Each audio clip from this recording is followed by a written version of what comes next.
Good evening, everyone. My name is David Bader. I'm the Director of Education here at the Aquarium of the Pacific. I'd like to welcome you all to our lecture this evening. Before we get started, I would love for you guys to help me out. If you would silence your cell phones and refrain from texting for maybe just a few minutes, right? Maybe just the next hour. You guys can do it, right? And we have a very special speaker. And I'd also like to thank the Gazette, as well as Courtyard Marriott for helping us to put these lectures together. They are our sponsors for tonight. So tonight I'm pleased to welcome Dr. Barbara Taylor, who will discuss endangered vaquita porpoise and the lessons that its story teaches us about sharing coastal and river waters with porpoises. Dr. Taylor is a research scientist and leader of the Marine Mammal Genetics Program at the National Oceanic and Atmospheric Administration's Southwest Marine Fisheries Science Center. She also serves as the chair of the Marine Mammal Society's Conservation Committee. Dr. Taylor has been involved in efforts to prevent the vaquita's extinction for over 30 years. She's the winner of the Society for Conservation Biology's 2016 Edward T. LaRoe III Memorial Award. She's also a painter who captures her love of nature in paintings of wildlife and landscapes. It is my pleasure to welcome Dr. Barbara Taylor.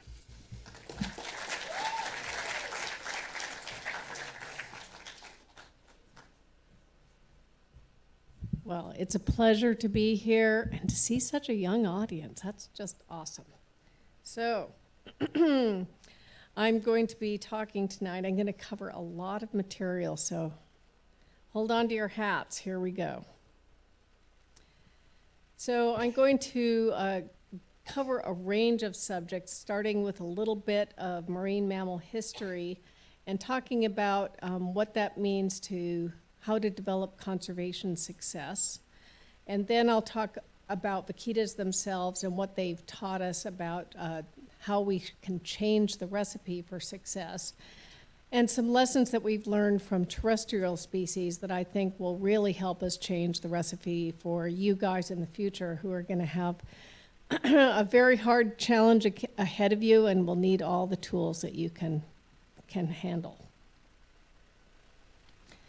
So what you see here is what I was experiencing when I was in high school.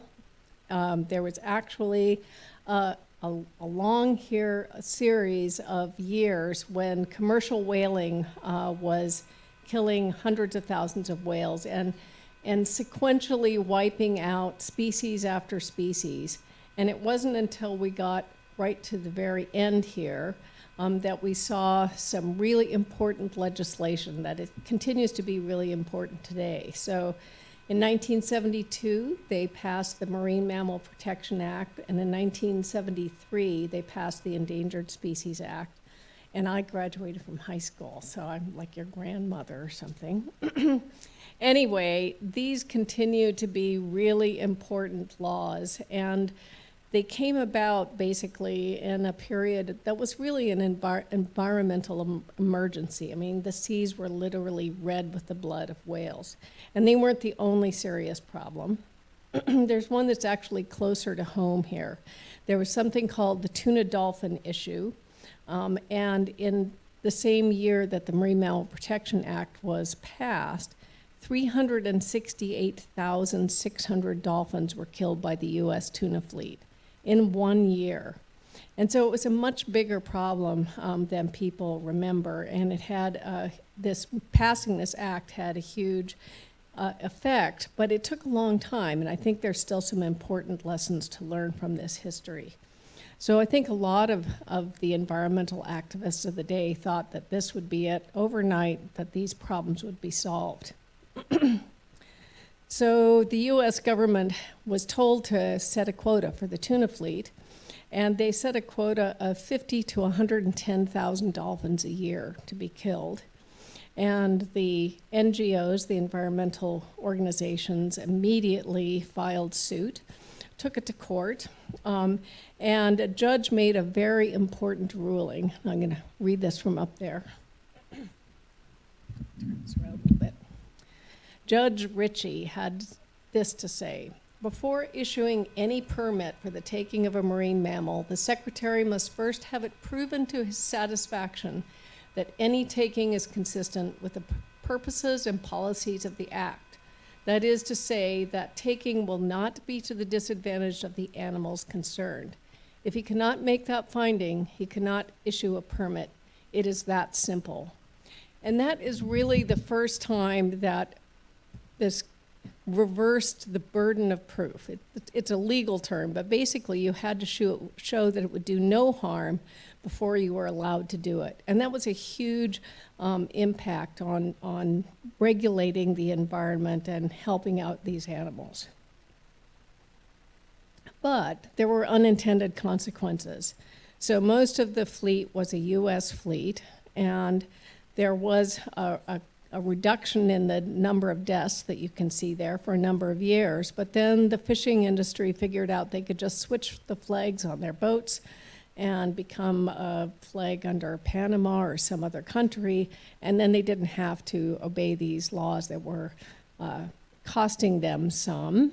And so you can see the number of dolphin deaths started to go up. And then this guy came along, Sam Labuddy. He went out undercover on a Panamanian tuna boat, and he took some undercover footage, and it showed these live dolphins being pulled up in the nets and killed in the fishing blocks. And it was shown on national TV at a time when there were only 3 TV channels. So everybody got to see this pretty graphic demonstration of what was happening to these animals. So the NGOs and the tuna industry, the canning industry, StarKist in particular, sat down and worked out a deal. And they said, we are no longer going to purchase tuna that was caught by setting on dolphins. And so the agreement was made between the companies and the environmental organizations. And only later did Congress add on to the Marine Mammal Protection Act and say, oh yeah, and we're going to take this on too and make this thing that you see on your tuna cans today, the Dolphin Safe label. So it was really initiated very strongly by one individual that had a huge effect. But even so, from the time that the law was passed till things were more or less brought under control, 2 million dolphins died. And yet, that was many, many millions fewer than would have died without the law. And so the lesson here is that things take a long time, even when you have a single industry and a strong law, to actually get things right. The second historical example I'll give you is that's me when I was like your age. And I lived for a year out in the ice working with the Eskimos, and this animal right here called a bowhead whale. And the bowhead whale was wiped out by Yankee whalers, actually in the 1800s. And this is a really cool whale. It lives to be over 100 years old. So when I went out there and started working with these animals, these were the animals that had survived the whaling, and there weren't very many of them left. And the whalers had come into a lot of money because all of a sudden there was oil in Alaska, and every young guy wanted to be a whaler. And so they were sort of out of control. And we went out, we did surveys, we eventually started working very closely with the whalers. They didn't want to see the whales go, and so they regulated themselves. And today, there are more whales that have been born since I worked there than were alive when I started working there. And so it's this tremendous success story of what you can do if you get things right. So it takes this whole combination of ingredients to get the recipe right. You have to have, good relationships with the users, the NGOs and educators, the implementers, the legislators, the courts, and probably last, and sometimes least, the scientists, before you can actually have a real conservation success. So it really takes a lot of complicated ingredients coming together. So what made these 2 laws effective? Well, we had really good governmental will that was fueled by public support. We had empowered implementers. We had enforcement, or at least fear of enforcement. We had the data to drive the management. We had NGOs and courts that checked the implementation.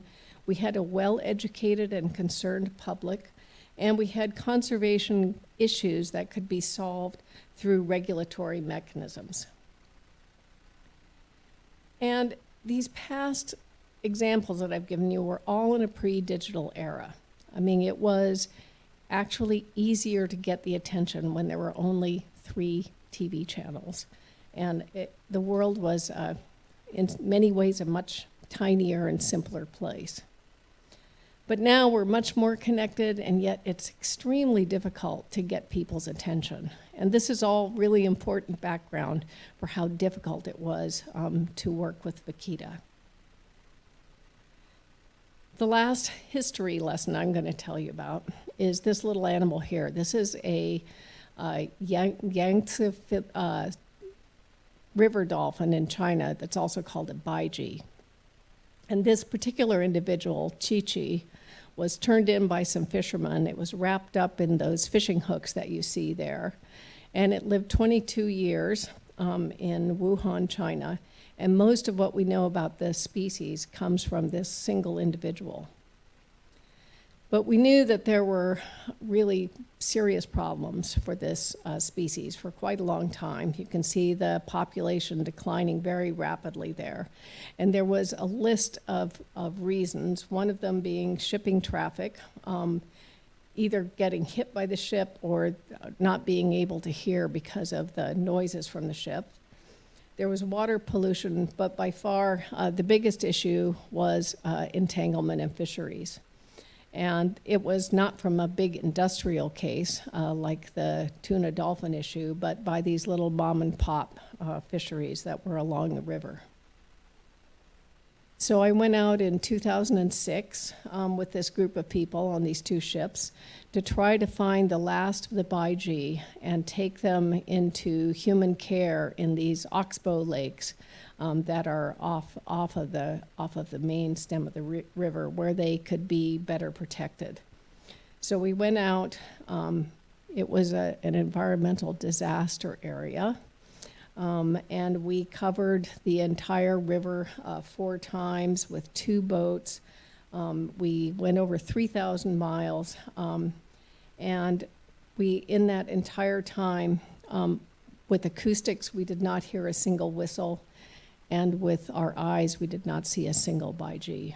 And we had to conclude that the species that had been here for 35 million years was extinct. And it went extinct when no one was looking, which was a very sobering experience for a conservation biologist.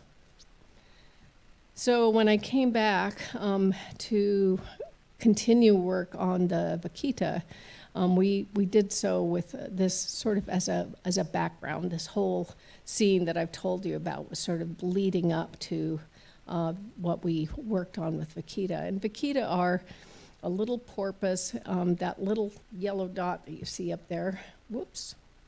That won't do. Oh, and that really won't do. Come on back. There we go. This little tiny yellow dot. So right now we're sort of up here, and this is the only place that this porpoise lives.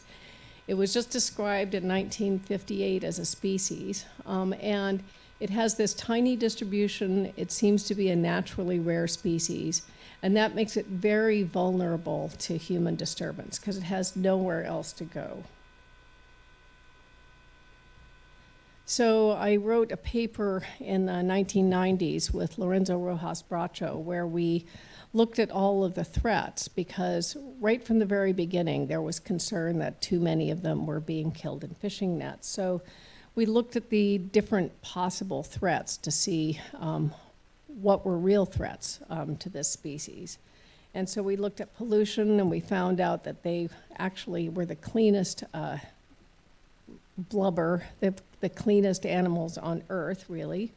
We looked at the Colorado River flow, which had been basically terminated into the northern Gulf.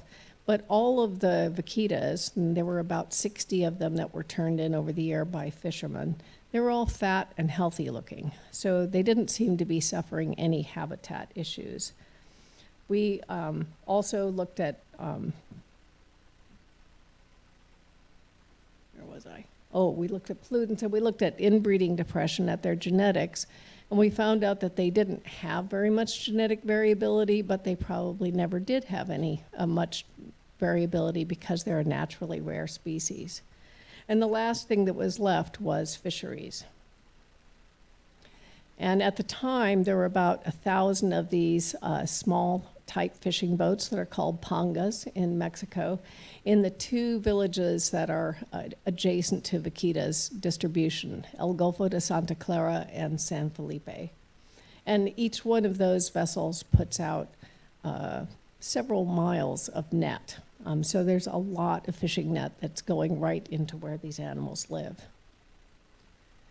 So a study was done by a young graduate student in the early 1990s. She went and lived in El Golfo de Santa Clara for a year, interviewed the fishermen, went out on fishing boats, and estimated the number of animals that were killed in the fishing nets. And much to everyone's surprise, they were caught in every type of gill net. A gill net is an entangling net, and some of the ones that catch shrimp are these little tiny nets, and the ones that you'll see later that catch this big fish, totoaba, are great big nets. But they get caught in all kinds of nets. And she estimated that about 78 vaquitas were being killed a year. But we didn't know how many vaquitas there were, so that was the next task. So let me introduce you to the vaquita. This is a beautiful footage that was taken in 2008, and it's still the best footage of this species that's available. And you can see it's a little tiny animal. It's about my size, about 5'2" and about 120 pounds. And they're very hard to see because unlike dolphins that are in big schools and they're sort of flashy and jump around, vaquitas their average group size is 2. And they roll slowly, and you can see their dorsal fin is only about that high. So they're very difficult to see, and you have to have basically these flat, calm conditions to be able to detect them at all. And if that weren't difficult enough, they actually avoid vessels. So they don't like the noise of boats, and they move away from them. So a lot of the fishermen who were going out there in those small boats that you saw never see vaquitas, and in fact a lot claimed that they did not exist. But of course we know they do exist, and they're just very hard to see and very hard to count. So we have developed a number of special methods to be able to count them.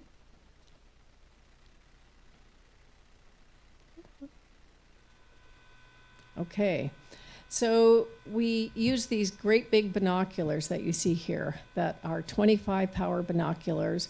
With dolphins, we can see them as much as 4 miles away. With vaquitas, it's more like 2 miles away. And you can see that we have a series of 4 of them across the top of our ship. We used to do surveys down there on these big ships. That happens to be one of our NOAA research ships. And we use a method called line transect. We basically do lines throughout their distribution. And the first abundance estimate that we came up with was roughly 650 animals. And that's all we needed to know that the catch was unsustainable, that 78 was too many, and that if the fishing continued at that level, the population would decline. So when we came back from the BIG survey, we immediately wanted to go out and do another vaquita survey. And we wanted to find some way to keep track of them every year so that they wouldn't go extinct without our even knowing what was happening. Because these surveys on the big ships, they're expensive. They're about $3 million, so you can't do them very often. So we went out, we did another big survey, and we also tested out finding a new method to be able to keep track of them. And what we found was that we could use acoustics. And you see right in this corner, is this device that's called a C-pod. It's a passive acoustic detector, and vaquitas echolocate about 10 times higher than bats. And that's how they find their food, is with these really high frequency clicks. And they have a really high metabolism. They're sort of like the hummingbird of the sea. And so they click almost all the time. And it's a really good way to be able to find them. And so we came up with a design that moved us from the visual to the acoustic. And what we were hoping that we would actually be able to use that to show the recovery of vaquitas. But what we found was something entirely different. So between 1997 and 2008, we had lost more than half of the vaquitas. So we went from about 600 or so down to about 200 or so. And that was caused by fishing for shrimp and finfish. And then since about 2010, there's been a new fishery that has, well, it's actually an old fishery that has come back for this big fish that you see here. That's called a totoaba. And a totoaba is about the same size as vaquita. And the net that you see on the right that the vaquita is entangled in is a totoaba net. And of all the nets, it's the worst because it's about the same size vaquita and totoaba, and so they get their heads stuck very easily in those nets, and it has the highest death rate. And what made the difference in 2010 was two things. The totoaba population was coming back, but also there was a lot more money in China to pay for their swim bladders. And the swim bladders in China are worth a lot of money. It's completely illegal trade because both vaquitas and totoabas are listed on the Convention for the International Trade of Endangered Species, CITES. So there shouldn't be any trade in these animals, but there is an illegal black market trade. And the swim bladder from one totoaba can bring as much as $50,000. So it's called the cocaine of the sea. So we were able to expose what this was doing to vaquitas because of our acoustic monitoring system. And so we reported this to the government of Mexico. And in 2015, the president of Mexico came to this little fishing village of San Felipe and announced this program that had 4 different parts. It was going to ban gill nets. It was going to put the Navy in charge of enforcement. It was going to pay fishermen not to fish. And meanwhile, it was supposed to accelerate research into finding fishing methods that didn't use gill nets but still caught fish. We also, in 2015, did another full survey. And what we found out was at that time there were only about 60 vaquitas left, which was, clearly things are getting very serious and it's starting to look very much like the Baiji. But there were some bits of good news. So this is a photograph of a radar screen, and the bright part that you see right here is the land. This is the boundary of the vaquita refuge. They put a refuge in that was a no fishing zone. And each one of these little bright dots is a ponga with a couple thousand meters of net out. So they basically hadn't reduced the effort, but they'd put it all the way around the edge of this this protected area. And the problem is that the vaquitas didn't pay any attention to the protected area. The protected area covered about 50% of their distribution. So the vaquitas are swimming in and out of here. This area is protected, which is good. But this area is just like a spider web of death that's going around the vaquita refuge. So it was good, but not great. This is what we saw after the presidential gill net ban. We went out and did an entire survey and saw not a single ponga or gill net. And we were ecstatic. We thought, wow, this is what we needed. We'll be able to, develop alternative gear and really turn things around for the species. But then Totoaba season rolled around. So Totoaba breed between December and May. So they come sort of from the southern deeper waters in the Gulf, and they migrate up into these really shallow waters to spawn. And so when we were out there doing our survey, it wasn't Totoaba season, but a month later, Totoaba season started.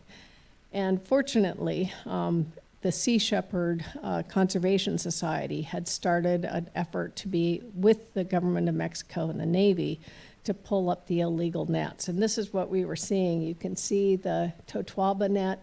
You can see this giant anchor. It's actually about that big. I mean, it's a giant anchor. And it anchors this net to the bottom, and there's no surface marker. So the fishermen find it using a GPS. And then they just pull up the net, take the Totoaba out, and drop it back down. And so those nets basically are staying down there, killing vaquitas from mid-December until the middle of May, which is why it was having such a devastating effect on the species. So as I mentioned, Sea Shepherd has had this Operation Milagro every year since 2015. And I'll just let you enjoy their footage here.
So I think without Sea Shepherd, there would not be vaquitas today. They just have done a tremendous job, along with Museo de Ballena that has the narval. So there have been 3 ships down there.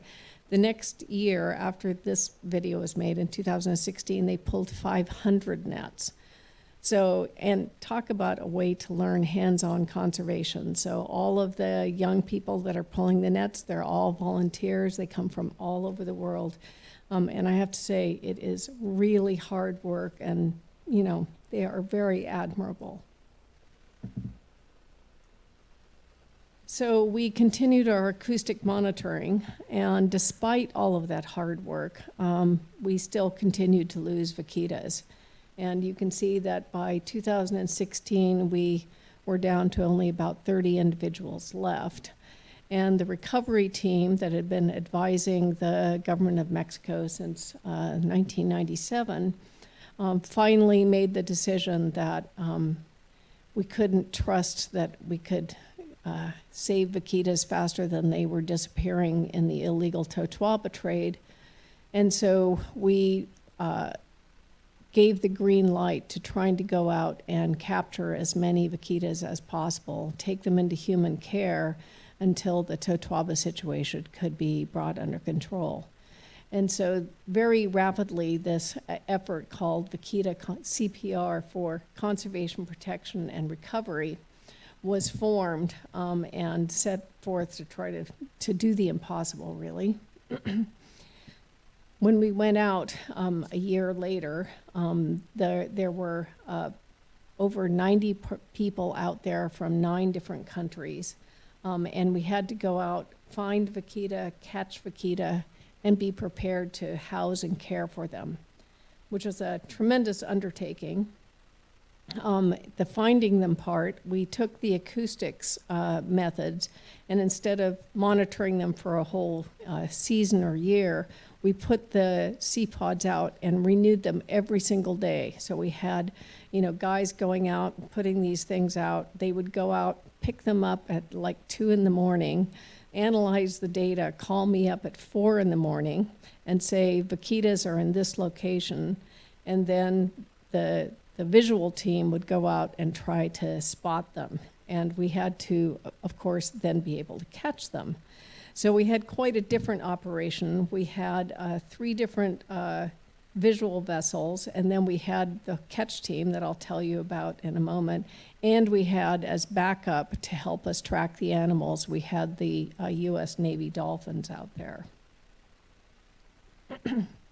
The catch team was primarily from Denmark. They had success in catching harbor porpoises in Iceland and the Baltic, and brought their skills and their gear with them.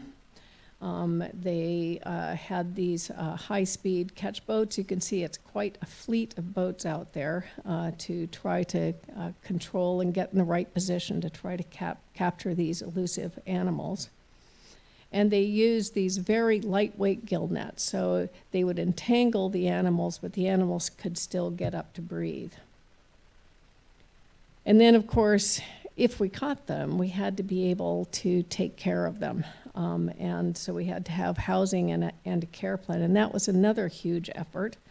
They built a land-based housing center in San Felipe that had pools inside, all temperature controlled. The water was all had to be very pure and controlled. They had a veterinary center that was next door. And then they towed a tuna pen from Ensenada all the way around the tip of Baja and up to San Felipe, and built some special pens to be able to take care of the vaquitas. And then, of course, we had to have people who could assess the health of the vaquitas right away. So we had a veterinary care team that was like every porpoise veterinarian in the world was there. Plus, we had to have porpoise biologists as well working right alongside of them. And this is an overview from that team. So on the 18th of October in 2017, we caught the first vaquita, and she was about a 6-month-old calf, and the veterinarians had to make the call of whether to release her or to try to see whether she would do okay. And with porpoises, the juveniles actually are a little bit more flexible and sometimes adapt better to new circumstances, so they decided they would give it a try. And they took her into both the land pools and then later to the sea pen, but she never settled down. So they decided to release her, and meanwhile we had been watching where the mother was, so they brought her back out to where the mother was and released the calf. Then on the 4th of November, we captured an adult female. She seemed like the perfect candidate. She was breathing normally, her heart rate was normal, she seemed very calm. And they took her into the sea pen and let her go in the sea pen, and she swam around and seemed to be doing okay, and then all of a sudden she just stopped and sank to the bottom. And they immediately brought her up and decided to do an emergency release, and she swam away, turned around, swam right back. They did 3 hours of actual CPR on her, but they were unable to revive her, and she died. So this was obviously a very rough outcome, and we immediately halted any further capture attempts, and she died of basically of shock, capture myopathy and cardiomyopathy. And this is actually something that is very common for animals that are first handled by humans. Lots of antelopes and animals that you see in the zoo every day. They had to figure out how to deal with capture myopathy in order to be able to handle those animals. But with tens of vaquitas left, the veterinarians felt the time had passed to get up that steep learning curve of learning how to take care of these animals. And so the idea of capturing vaquitas was completely off the table. From that female, they were able to rescue the gametes, and also there are living cells from both of those females in the San Diego Frozen Zoo. And we first just did the best documented full genome of any marine mammal is that female vaquita that died. Wow, there's a big X there. Well, it's a pity because it was a beautiful mother and calf. I'm sorry you can't see them. But in recent events, between 2017, when we had the vaquita CPR, in 2018, we lost roughly another half of the vaquitas. The recovery team, SERVA, requested to the government of Mexico that they focus all their efforts on this really tiny area that's called the zero tolerance area, which is where the last of the vaquitas live. And we then went out and photographed some of the animals, the ones that we could, in that area. And we found the mother of that first calf that we captured. That she was too smart for us. She definitely knew what a net was and knew how to dive around it and escape the nets. She had a calf the next year with her, a new calf. And it was the first evidence that we had that vaquitas can calf every year. Before that, we thought they could only calf every other year. So that basically means if you stop killing them, they can grow at twice the rate that we thought that they could grow. And so we were really excited. That's really positive news.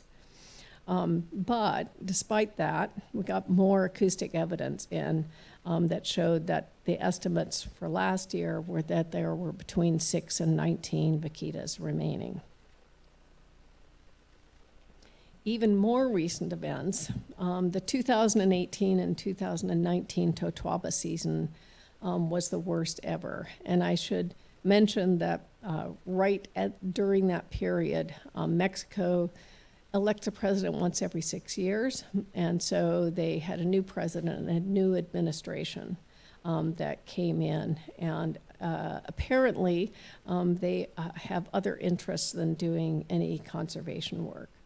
So the sea shepherd and the narwhal were both attacked. They had their windows broken out, Molotov cocktails thrown on board. They had photographs of the people who did it, but there were no arrests. And it was the worst enforcement ever. So that was really a bad thing. Also, in the summertime, when we do our monitoring with the sea pods, the acoustic monitoring, we had 52 of our detectors stolen. And so we can no longer do acoustic monitoring of vaquitas. That's another bad thing. And then we went out last month and did another photo survey. And there's some good news. The good news was we had quite a few sightings, and almost all the sightings had fat calves with them. So the vaquitas are doing everything they can. I really believe these guys are the survivors. I think these, like including the mother of that calf who knew how to avoid nets, 98% of the vaquitas have been killed in the last 15 years. I think the 2% that are left know what nets are and are extra careful around them. So I really think if you can guard them, they'd have a chance of coming back. But unfortunately, we're not seeing any efforts, any evidence that that's going to happen. So when we were out there, and I hope the next one has photographs, we saw lots of renewed gill netting. The new government cut the compensation to the fishermen, and didn't give out any permits to use different kinds of gear. So the fishermen have no way of making a living, and so they went out and started putting lots of gill nets into the water right in the zero tolerance area, which is really disturbing. I think these photos say it all. This is a mother and calf pair, and you can see the ponga in the background putting net into the water right beside the vaquitas. And down below, you see a vaquita swimming up. The red circle on the right is a ponga, and on the left is the buoy that marks the gill net. So it's swimming right towards the gill net. So it's not a good prognosis unless the government of Mexico can be convinced to do something for their largest endemic mammal. So even before the vaquita CPR event came along, quite a few of us had been thinking about the lessons that could be learned from terrestrial mammals that have been saved by taking animals that were doomed to extinction in the wild, taking them into human care with the idea of putting them back out in the wild as quickly as you could. And of course, the California condor is an excellent example of that. And this mountain right here, this is where that vaquita CPR pen was.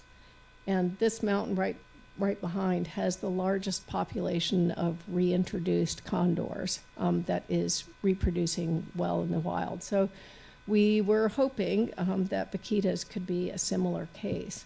But I still think there's a lot that can be learned from looking towards terrestrial examples. These are all examples. There's a really good book that's written by Jane Goodall that's called Help for the Animals. And she documents all these cases where animals actually went extinct in the wild. And these are the numbers at the lowest point in captivity. All of these species have been successfully brought up to the point that they've been reintroduced and are reproducing in the wild again. And I think if we're going to save species through this biodiversity crisis, we have to have more tools in the toolbox, even for marine mammals, where we haven't looked towards this as one of our conservation tools. So the lessons from our humble porpoise are many-fold.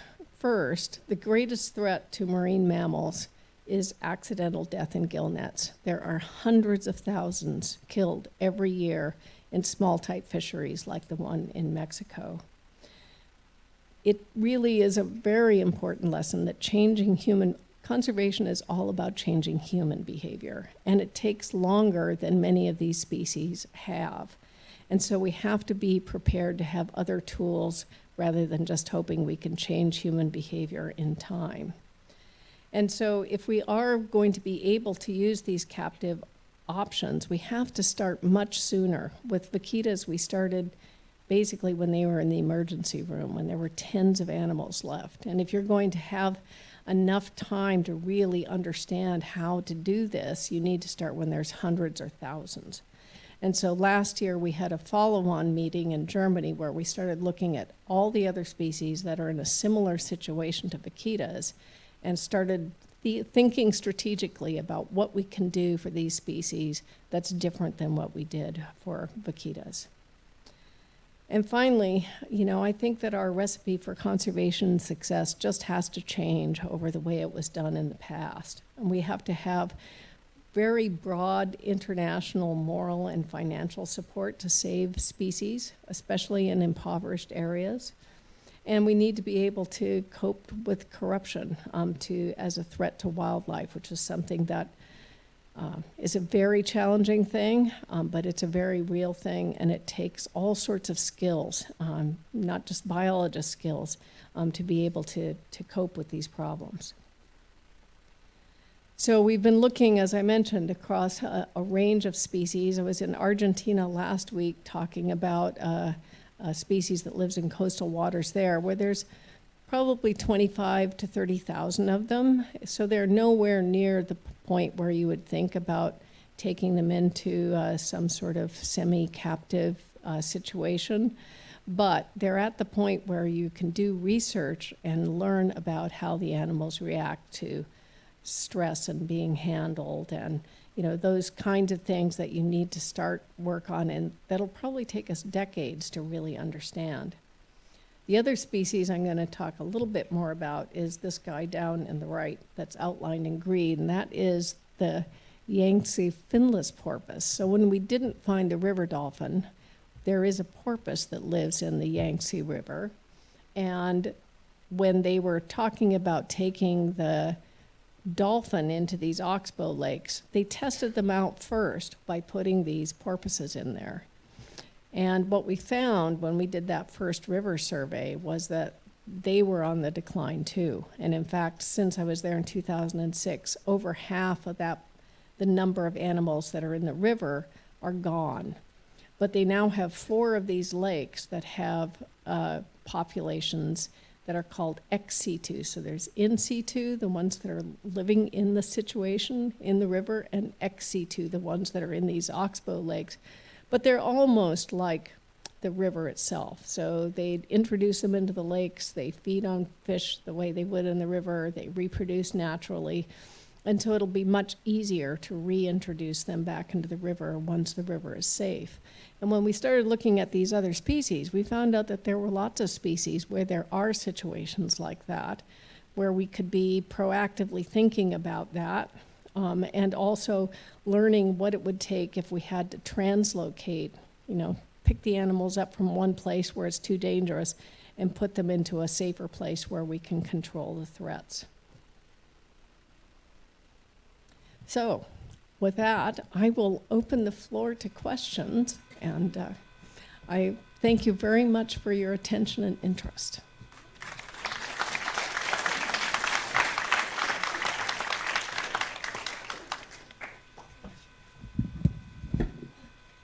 Linda, do you have another mic back there? Perfect. All right, so we do have an online audience as well. We ask that if you have a question, Linda and I will help out. Barb's going to keep this mic so that we can hear her, and we'd like to hear you on microphone as well, okay?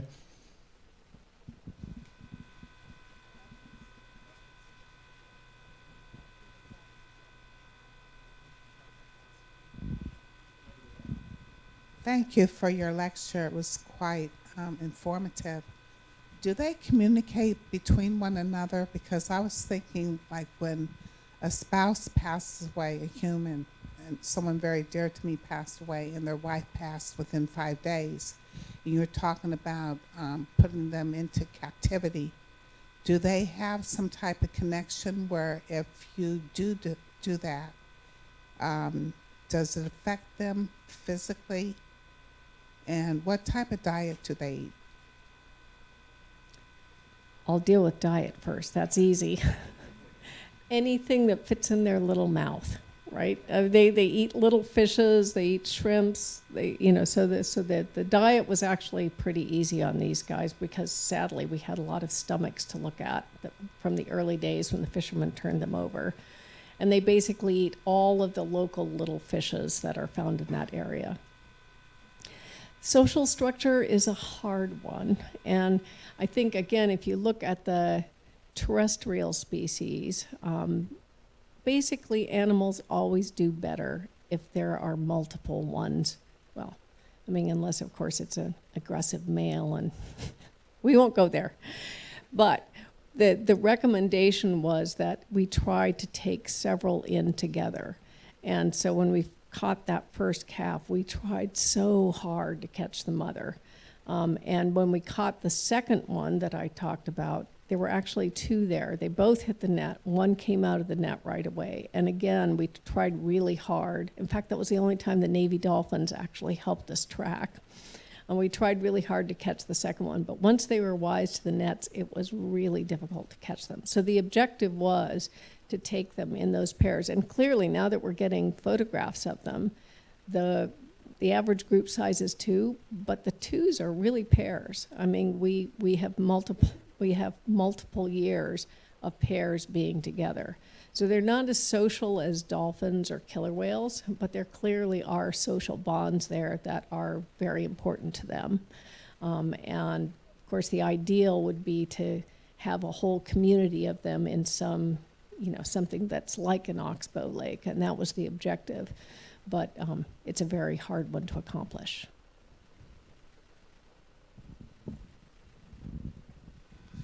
Yeah, I was wondering, what can the public do to support conservation? Well, I think there's a number of things that are really important, and one that I haven't even touched on, so thank you for that question. I think it is important to support organizations that are out there doing the active work. Sea Shepherd has been super, Museo de Ballena has been super. There's Vaquitas CPR, takes funds in that allows, that funds the net removal and some of the research. So those things are important to do. For the gill net problem, I think one of the things that we worked on, but there were a number of roadblocks that were in our way, but I think it's still important to talk about, and that is the fish that are caught in gill nets are going on your plates. And we're just at, I think, a technological tipping point where if consumers want to insist on having sustainable seafood, the market can handle that. And we worked really hard with the vaquita. So the shrimp that comes from the Northern Gulf is some of the priciest and most beautiful shrimp in the world. And the U.S. is the biggest shrimp market in the world for wild-caught shrimp. So 90% of that shrimp came into U.S. markets, these big blue shrimp from the Northern Gulf. And there's been some really progressive buyers in San Diego and Los Angeles and San Francisco that were willing, and in fact, the buyers in the U.S. have now signed a pact that they will not purchase shrimp that's caught in gill nets in the Northern Gulf. So it's very similar to the tuna situation. And there's a chef that developed this really cool thing that is an edible rice paper barcode that you could put onto the side of a shrimp. You could take a picture of it with your phone, and it will say, hey, this was caught by Carlos, and here he is holding up my shrimp or fish or whatever it is, and it's on my plate. You've got the story to share at the table. And I really think that that kind of thing could work. So why didn't it work? It didn't work because the Fisheries Department in Mexico never gave permits for the alternative gear. And they basically held that power, and they hold that power today. So that's been a real source of frustration. So there have been people working on that. So the Marine Mammal Protection Act that I told you about, all the way back in 1972, they wrote into the act that seafood products couldn't be imported into the United States unless they met the same standards of protection for marine mammals. And it was never enforced. But all those years, it's never been enforced. And the idea, I think, was a very good one, and that is if U.S. fishermen are using gear that may be less efficient and more expensive because they're trying not to kill marine mammals, then it's unfair to them to allow other countries to import seafood where they didn't have to meet the same standards. So it was a good thing, but it was never enforced. And so a couple of years ago, some of the NGOs sued the agency I work for. And it went to the international court, and the international court said, you have to enforce this. And in fact, they also sued them specifically on vaquita, and they said there's an embargo against seafood that comes into the U.S. from gillnets in the Northern Gulf.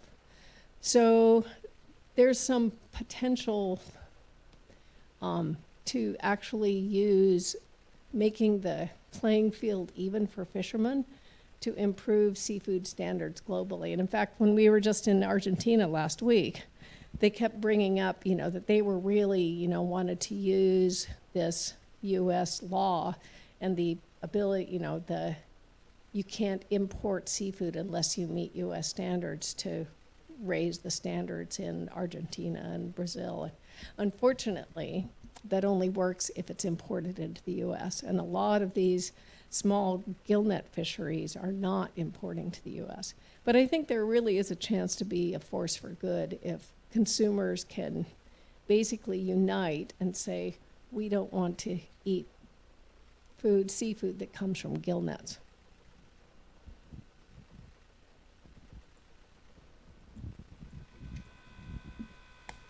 Because Totuaba season is starting soon and there's such a low number of vaquitas left, are we at risk of total extinction next year? Every year I go out there, I'm excited to see a vaquita. I mean, it's that dicey right now. And all of us, who've been going out together for 25 years, we're always just, it's really every time you go, it's a scary thing, that you won't find any anymore. And so, yeah, it's any year now unless something is done. But this year, I have to say I'm more optimistic than I was 2 years ago, because we saw so many of the same individuals that have marks in their fins. We can identify them because they've been caught and survived. And so I really think that if you can protect them, they could be like some of the other good examples. So Mexico, how many of you have seen elephant seals? Right? You would not see elephant seals if it weren't for Guadalupe Island in Mexico. Every single last elephant seal in California was killed in the late 1800s, and they survived in this island that's 250 miles off the coast of Mexico, and probably less than 30 of them survived. And they stopped killing them and the animals came back. And there are a lot of species like that. And again, they've fallen back into this tiny little area. So if there's just some way we can get those animals to be guarded, I think that they'll survive. But, as you saw, things were really pretty grim out there. And unless some pressure can be brought to bear, it's not looking good for them. The CITES, the Convention on the International Trade for Endangered Species, is threatening to put economic sanctions on Mexico.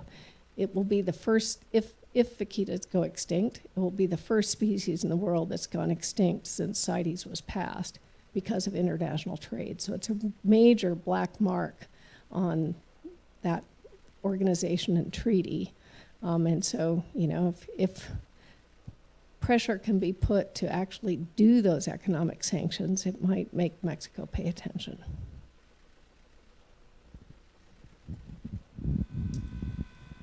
Super, thanks very much. Just a quick question. You mentioned some Mexican organizations like the government or the fisheries. Which ones do you work with in particular, and which ones are you finding to be the most, effective and easy to work with? Is it CONAMP and APESCA? There are a lot of other agencies in Mexico, and amidst the recent government changes, things are definitely difficult. But which ones do you find to be the most cooperative, and, if you're at liberty to say, the most uncooperative? Well, it's an interesting story that politics is so unpredictable. So the administration that was in power when Vaquita CPR was done were the most supportive of any time in the last 25 years, and they were the really conservative and corrupt party. I mean, we were all horrified when they were elected, and they turned out to be the best. And then the new government that's come in, they ran on the platform of dealing with corruption. And they have no interest in dealing with this problem of environment and corruption.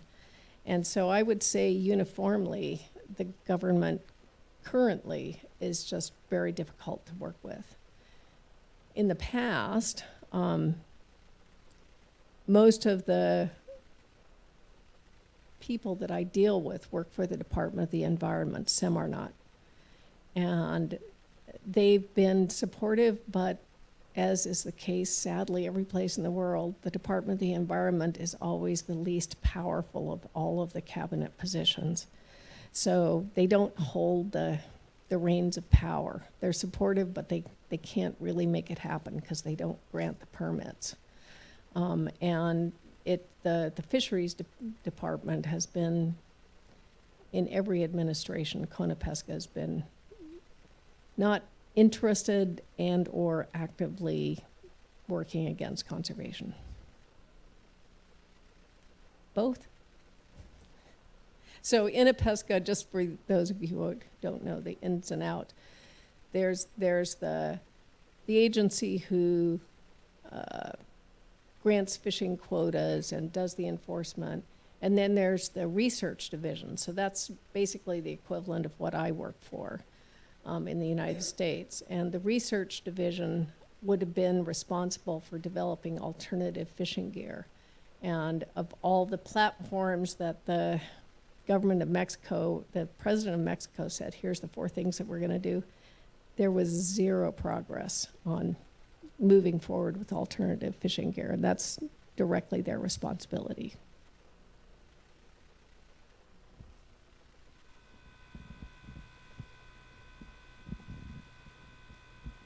Thank you very much. A round of applause.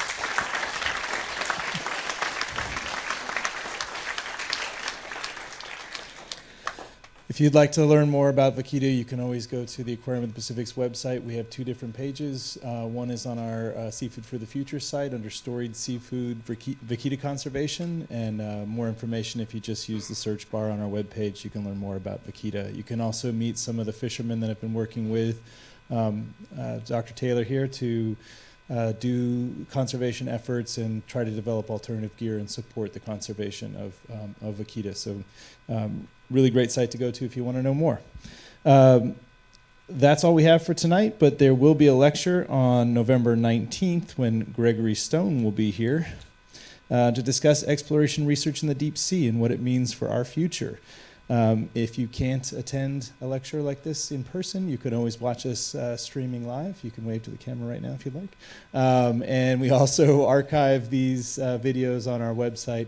We have a tremendous number of really great lectures that you can access at any time. So thank you all for joining us today, and have a good evening.